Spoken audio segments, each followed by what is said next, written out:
চলো আজকে একটা নতুন খাবার তৈরি করে দেখাই তোমাদেরকে। এটা আমি নতুন ট্রাই করছি, দেখি কেমন হয় সেটাই তোমাদের সঙ্গে শেয়ার করব। পাতলা পাতলা করে আলুর যেমন চিপস কাটা হয় গোল গোল, সেরকম কাটো, লম্বা কাটলে হবে না। এটা তুমি ছাল ছাড়াতেও পারো, না ছাড়াতেও পারো। যেহেতু আলুর চিপস কাটার মেশিনটা নেই আমাদের, তাই বটিতেই কেটে নেওয়া হচ্ছে। কোথায় আছে, নতুন বাড়িতে যেহেতু এসেছি, কোথায় পড়ে আছে জানি না, এবার বটিতে করে কেটে নেওয়া হচ্ছে। তোমরা দেখতে থাকো, সঙ্গে থাকো, পরপর দেখাচ্ছি। তো চলো, ওইদিকে আলু কাটা হতে হতে আমি এদিকে জিনিসটা রেডি করে ফেলি। তো কিছু পরিমাণ কর্নফ্লাওয়ার লাগবে, আমি এখানে 2 চামচ কর্নফ্লাওয়ার নিচ্ছি। আশা করি এটাতে হয়ে যাবে। আর কিছুটা লঙ্কা গুঁড়ো দিতে হবে, একটু ঝাল ঝাল লাগবে, খেতে ভালো লাগবে। এতে তুমি লবণ অ্যাড করতেও পারো, আবার নাও করতে পারো। যেহেতু আলুটা যখন ধোয়া হবে ওর মধ্যে লবণ মাখানো থাকবে, তবু আমি একটু জাস্ট এইটুকু আমি অ্যাড করছি। এটা ভালো করে হাতে মেখে নিতে হবে।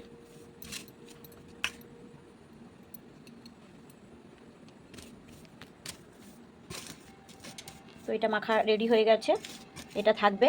এবারে আমি আলুটা ধুয়ে আলুটায় জল বুলিয়ে দেবো।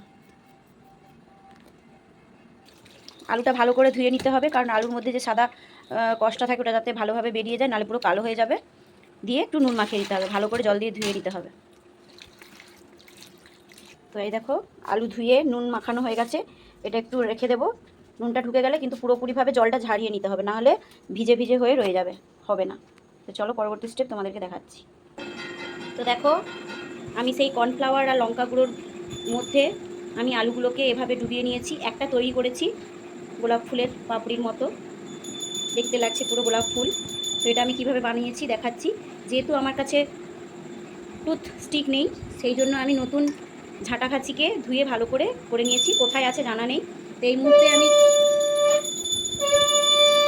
তো মাঝখানে একটু ডিস্টার্ব হয়েছে, সন্ধ্যা দিয়ে হচ্ছিল। তো এই মুহূর্তে আমি ওগুলোকে রেডি করেছি, কোথায় আছে খুঁজে পাওয়া যায়নি। তো আমি কিভাবে এটা বানিয়েছি তোমাদেরকে দেখাচ্ছি।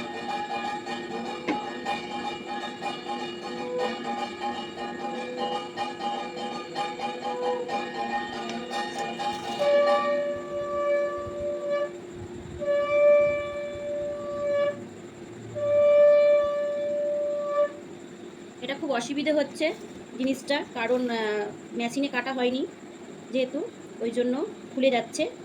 মেশিনে যদি কাটা হতো খুব সুন্দরভাবে পাতলা পাতলা করে কাটা যদি হতো, খুব সুন্দরভাবে দেখতে লাগতো।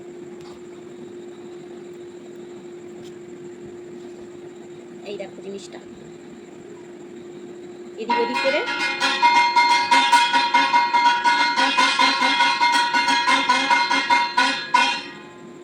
এদিক ওদিক করে ঝাঁটকাচিটা দিয়ে দিতে হবে।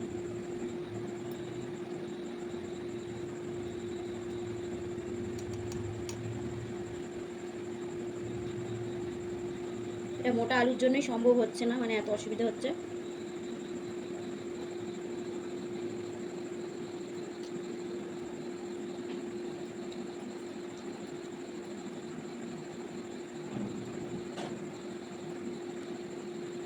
এই দেখো জিনিসটা, গোলাপ ফুলটা, এগুলো তুমি মিলে দিতেও পারো এইভাবে।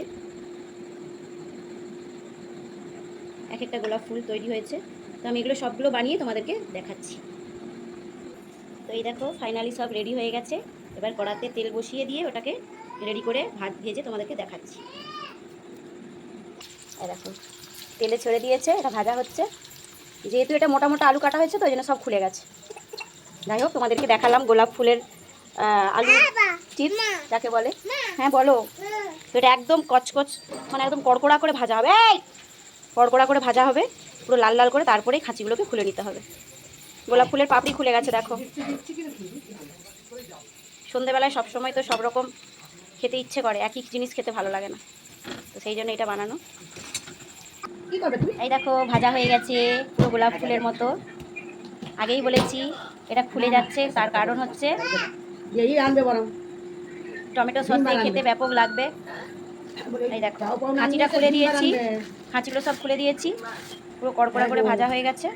দেখতেই পাচ্ছ তোমরা ফাইনাল রেজাল্ট। এটা খুলে গেছে। সবাই ট্রাই করো বাড়িতে। সবাই ভালো থেকো, টাটা।